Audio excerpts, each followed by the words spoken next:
dünya hayatı bir oyalanmadan, bir eğlenmeden ibarettir. Bir müddet burada oyalanacak, bir müddet bu dünyada bekleyeceğiz. Ama neticede bu dünyada ayrılış var. Allahu Teala ayrılışının farkında olanlardan bizi eylesin. Geçen sene bu zaman Ramazan ayında olup da bu sene aramızda olmayan bir sürü tanıdıklarımız var. Bugün de yine 3 sela okundu. Dolayısıyla Allah bugün ve bu Ramazan ayında vefat edenlere gani gani rahmet eylesin. Onların mekanlarını cennet eylesin. İnşallah onlar da bu ayın hayrından, bereketinden istifade edenlerden oldu. Çünkü Hazreti Peygamber aleyhissalatü vesselam Efendimiz hadis-i şeriflerinde men kâme Ramazâne îmânen ve ihtisâben gufire lehu mâ teqaddeme min zembi.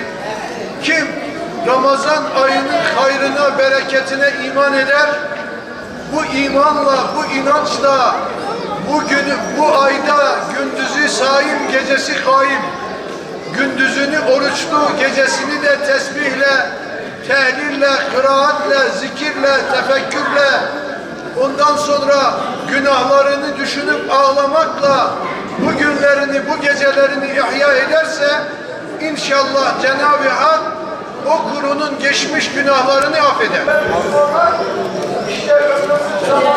Git oraya cazır. Nasıl?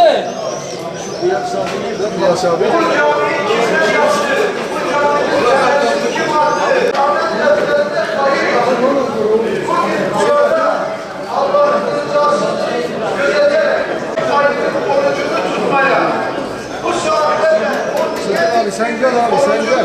Sen gel. Bak. Onlar Ahmediye okursun. 872 yıllık bir cami. Allah-u Teala sebep olanlardan, sebep alanlardan razı olsun. İnsanoğlu diyor, öldükten sonra amel defteri kapanıyor. Cenab-ı Hak bu şekilde hayırda yarışmayı cümlemize nasip müyesser eylesin. Allah-u Teala bu sofranın hazırlanmasında emeği geçenleri iki cihanda aziz eylesin. Artırdıkça Allah rızası için vermeyi cümlemize nasip eylesin. İnşallah biz de cennetin reyyan kapısından girenlerden oluruz. Allah kabul etsin. Afiyet olsun. Ayakta kalanlar için yemek var, acele etmeyin. Sofra boşaldıktan sonra diğer grubu alacağız. Yemekte sıkıntımız yok. Rahat olun inşallah.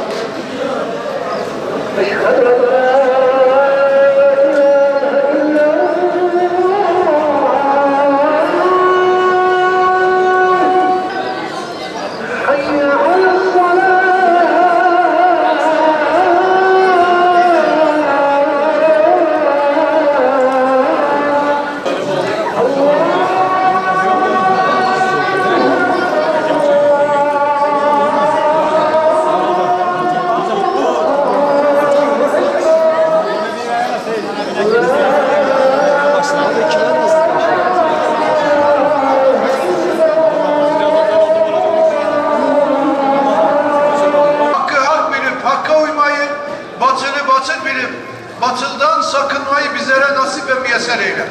Amin ve selamun alel murselin. Velhamdülillahi Rabbil alemin. Hayırların fethi için, şerlerin defi için, Allah rızası için El Fatiha.